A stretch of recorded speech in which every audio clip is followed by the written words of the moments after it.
Good afternoon, everybody, and welcome to episode 20 of Out of the Blue 20. Episode 20, David. That's a milestone. Incredible. Really, yeah, and I know we've been surprised as the numbers have crept up, but yeah, 20 episodes of us waffling on about school marketing. Pretty good. Yep. Good job. It's a good job. And we've had some great guests. We've got some great guests lined up as well. So hopefully everybody's enjoying it. I hope so. Well, I hope you enjoyed today's episode anyway, which is specifically about writing a brief. And writing a brief for essentially any project that you get involved with. Yeah. And the reason that we're doing this today is that there's a number of times I've been chatting with trusts who basically have been disappointed with a particular project they've been involved with. And if you chat that through and you work back, it seems that actually it's all to do with what happens right at the front end of a project. And it's really important that you're able to outline exactly what you're going to expect to achieve from the project. So you know, it's that what you want and what you need it to do, which sounds really obvious that you do that, but so often in a project it's missed or it's not quite right. And so there's like an assumption quite often, I think, that okay, well, we're doing some marketing and that will fix the issue we've got with not getting enough inquiries for reception, for example. And what doesn't happen is right at the start of the project that actually that is formalized and it's made really, really clear. And actually there's an agreement up front that this is what we're trying to achieve, and then putting into place things in the project to actually do that, to achieve it. So I wanted to chat through, because I don't think writing a brief is actually the easiest thing to do. And I think that's maybe why it doesn't get done properly quite often at the start of a project. So I thought it'd be a good idea for us to just try and outline some easy steps for people to go through to make sure that if they're creating a brief, it's going to be effective, it's going to do what they need it to do, and that they can challenge, that they can look at and just make sure, because if you get it right, you've got a good chance of actually the project going right and getting what you need. Yeah, absolutely. I think if you define the goals that you're trying to achieve, what you want to achieve from the project right at the front end, then at least everybody understands that's what the outcome needs to be. Yeah. And I think so often, and I think it's fairly typical with design as well, that you're given a fairly loose brief that you want something to be exciting, you want it to pop, I hear a lot. But actually, that's not really the outcome. That's not what you're trying to achieve with the design. You're trying to do something business related usually, and it's the designer's job to interpret that and understand that, so that the design that they create, as well as looking great, actually does the job and performs and achieves those end results. And I see it so many times with designers and freelancers. They don't really take a brief. They take some guidance on where they're going, and then they produce lots and lots of ideas and present those ideas, but there's no commitment, to those. So we obviously take a very different approach to that. I think what you mentioned there, it's that commercial understanding, and that's a weird thing to say when we're talking about education and we're talking about schools, but that's what we mean really. And it refers back to one of the really early episodes we did of Out of the Blue. We looked at the main mistakes that schools make on their websites, and we looked at schools in particular who would admit that they've got an admissions issue and they're not getting enough children in at in their reception or into year 7 or whatever that might be.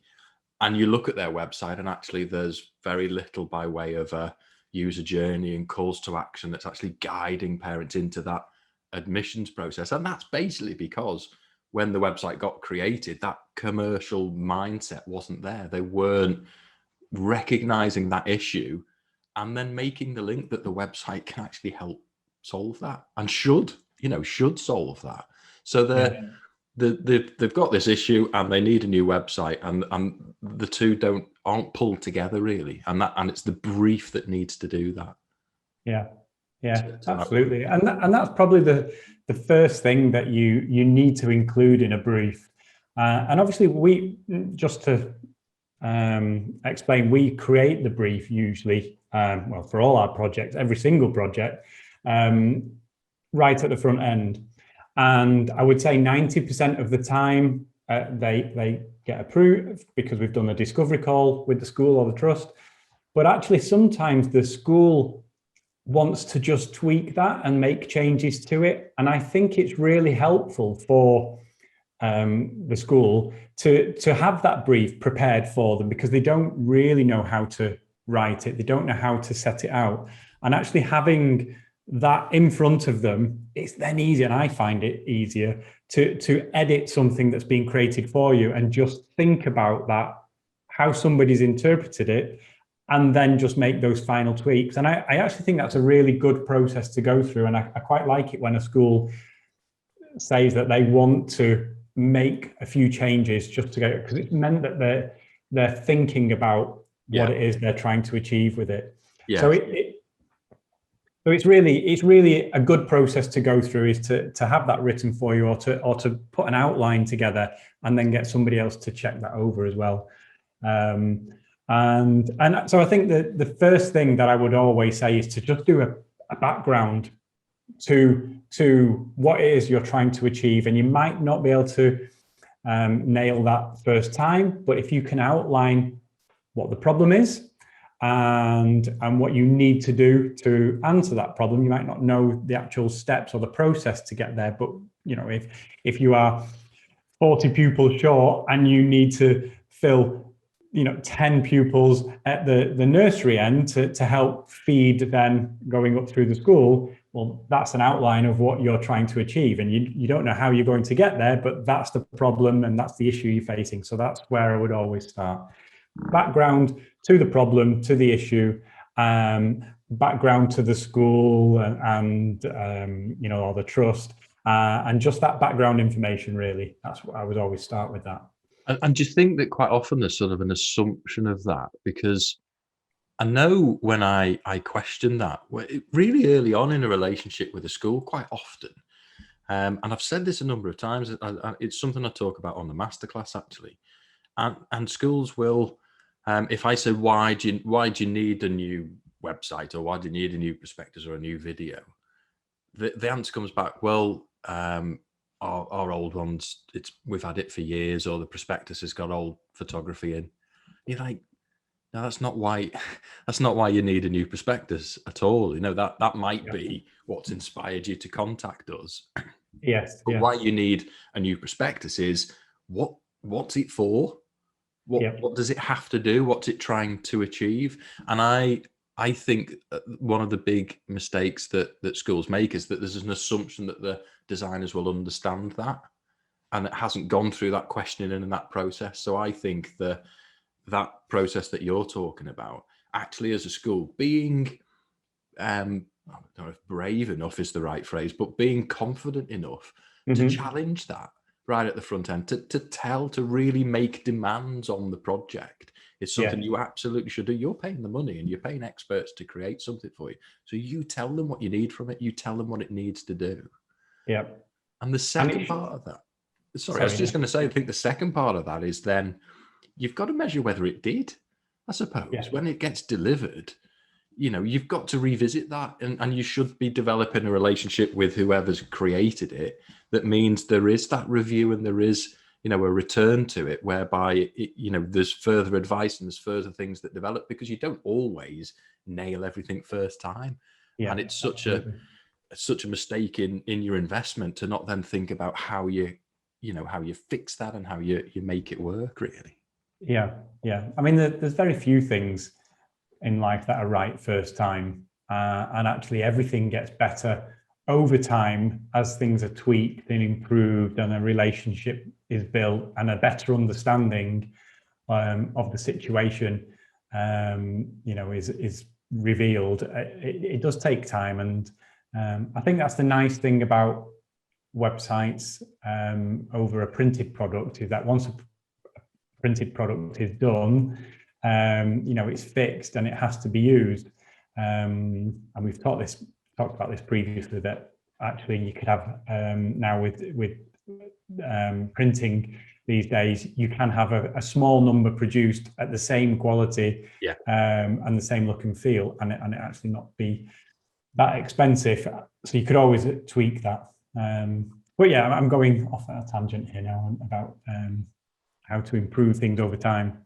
But yeah, I think then once you understand the problem, the issues that a school is facing, it's then finding out about the school, about their location, about the resource that they've got available, depending on the project. Understanding the children, the families, the staff there, and all that does help build a picture for whom you're working with. So it's really important to include that. I think once you've got that problem and issue down, then you need to do background into the school itself, because they are all different. They are, different demographics and locations, and so it's important to include that in there. What else do we include in them? Understanding what they already do, what marketing activity is already undertaken, how this particular project will fit into that wider remit. If there's a marketing strategy or some marketing activity already happening, how does the new website or a new video fit into what's already being done? How does the call to action, for example, link to another marketing asset that you've got? And when the new one has been designed, do they actually work together? Do they look like they're from the same school? Is that branding consistent across the two of them? And if you're sorry, I was going to say, quite an interesting point that for quite a lot of our customers who are small primary schools and some of them sort of standalone primary schools as well. And when I sort of talk about, I sort of use the phrase marketing strategy, and say, well, no, we don't have any marketing activity, we don't have a strategy, but they do actually. And you chat it through, and it's sort of, well, we have our open days. Well, okay, well, that's some marketing that you do, and we put an advert in the local press, and we put a banner outside the front of the school, and we have our newsletters that go home to, and you're thinking, well, that's communications, and that's some marketing that you're doing, and we've got a Facebook page, and we post some adverts on there. So I think sometimes they don't really recognize that actually there's quite a lot that they are already doing. And we have a nursery outreach, we go out and meet the nurseries once a year and we talk to them. It's like there's a lot actually that you're doing, and that's what we've got to fit in with. That we need to try and help you make the most of what you're already doing, that perhaps you don't recognize as marketing activity or communications, but it's there and it's happening. And I think that is the mistake that the majority of schools make when we first start working with them, is that they don't, when they first have that conversation with us, they don't necessarily explain what they're doing and how what they're asking us to look at, a new prospectus, how that fits in with everything else that they're doing. They're just saying, as you've just said, we need a new one because it's out of date and the photos are old in there. Okay, why are you doing it? How does it fit in with everything else that you're doing? And it's really important to understand that bigger picture, to make sure that the design that you're being asked to do, one, does the right job, but two, is it actually the right thing for you at that time? It might not be. It might be something else needs fixing first, so you can come back to that project, that prospectus a little later. It might be something else that is causing the problem. Yeah, absolutely. Okay, so we've got that.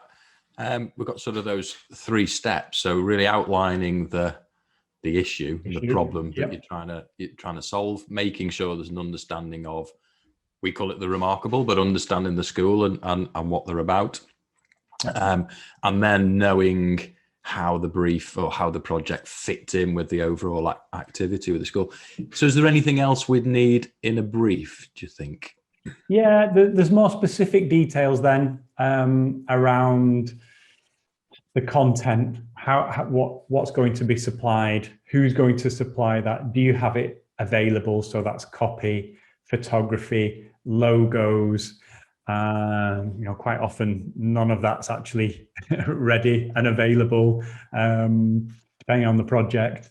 So that needs, that in terms of scheduling that work, we need to see when we'll receive the copy or the photography, so everything can work, to a timetable. So that's important. Are there any brand guidelines, or is there anything that we need to follow in terms of? Not usually is the answer, but if there are, we need to understand that we need to be supplied those. We need to understand, the logo and how it's created and what fonts we're supposed to be using if we know. And obviously, schools shouldn't be afraid of not being in that position. We deal with lots and lots of schools that don't have that, and obviously we can help and support and make sure that it's still done right. But if it is there, obviously it's important that we're on brand and that we follow it. And I think as well, something that we do and a school should demand of their agency is, okay, we don't have brand guidelines and we only have this logo, but what we'd like you to do is just develop a color palette to work for this particular project. We're creating a new prospectus, and we'd really like you to, we've got a whole rainbow of colors here on our existing branding, but what we'd like you to do is just focus on a color palette that will work for this prospectus. And then perhaps in the future, we can put that onto other projects as well, whether that's the website or developing the branding or signage or whatever. But actually, an agency should do that as part of their process. They shouldn't just be thinking, I've got to design a prospectus and we're going to make it look pretty, and that's the end of it. There needs to be more thought around developing that. What else would we consider? I think you touched on it before, really. So how will it be used? How, we've got the issue, we've got the problem. How will that project then be used in that process? And what happens after that? So if it is a prospectus and it's been given out and it's been sent out, actually what do you want the person to do once they've received it? And how does that fit in, with that whole process? And really the agency should be, and we would provide a more holistic approach to that. And we would include that in the brief. We'd say, once this has been delivered or the prospectus has been handed out, actually there should be a follow-up to this as well. And you can go to the website on this page, and we'd make those recommendations really as part of that brief process as well. Yeah. So it's all about that, just maximizing the return that on the investment that the school's making, I suppose, isn't it? And absolutely. And it, again, building, we chatted about this a few episodes ago, but building that trust in marketing within schools and within academy trusts that hasn't been there in the past. That people don't have that experience of effective marketing that's been briefed properly and has therefore achieved what the client needs it to do, really. And that's the demands that are made commercially that schools should. And it's showing that you understand. You've written that brief. It shows the school or the trust that, from an agency point of view, it shows that you understand what is being produced and why. And without that, how can you produce an effective product or service, at the end of it, if you haven't outlined that?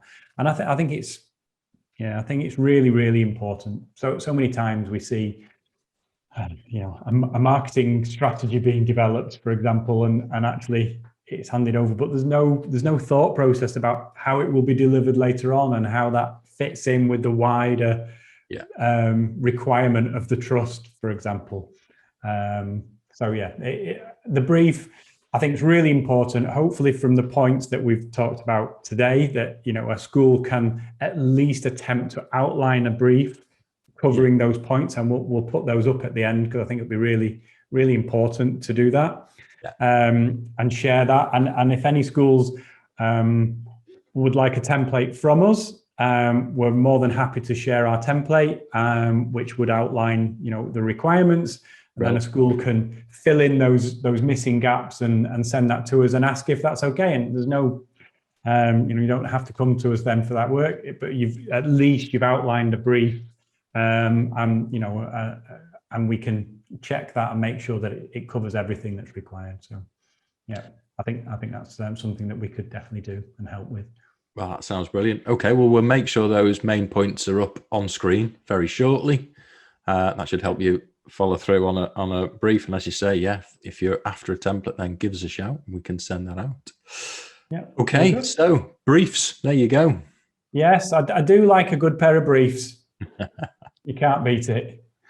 Okay, fantastic. Well, join us next week for episode 21. And in the meantime... coming of age, Mark. We're coming of age. Can we get a key to the door or something? I'm showing my age now. Yeah. Okay, brilliant. Thanks, David. Thanks very much, Mark. See you again. Bye. Bye.